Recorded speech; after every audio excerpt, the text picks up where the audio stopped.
الصورة الحقيقية وإتمام المشهد، ولأجل أن تمضي إماراتي نحو غايات المجد بكل فخر وسؤدد، ولأجل تحقيق أمان الإنسان وأمنياته الكبرى.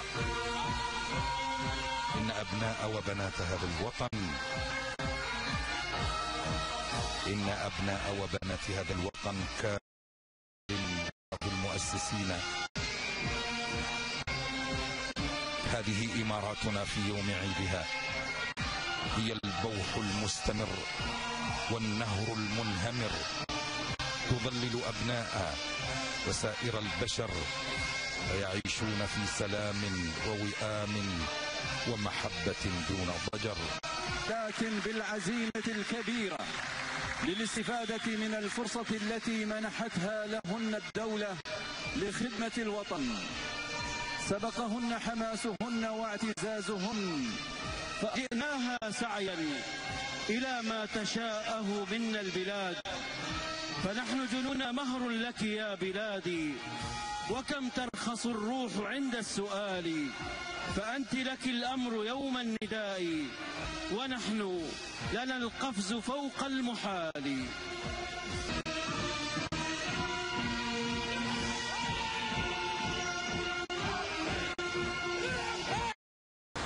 وتتبع الBMP-3 دبابة القتال.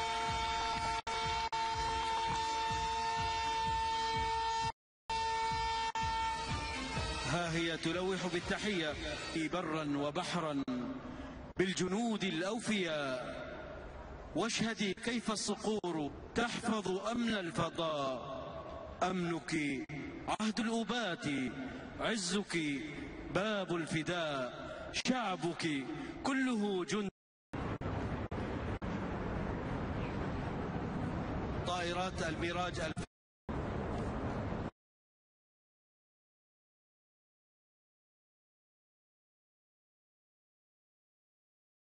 سيدي ضيف البلاد جلالة الملك السادس عاهل المملكة المغربية الشقيقة، سيدي صاحب السمو الشيخ محمد بن راشد آل مكتوم نائب رئيس الدولة رئيس مجلس الوزراء حاكم دبي، سادتي قادة الإمارات، سيدي الفريق أول سمو الشيخ محمد بن زايد آل نهيان ولي عهد أبو ظبي نائب القائد الأعلى للقوات المسلحة، شكرا لرعايتكم وتشريفكم حفل الاتحاد في يوم الاتحاد.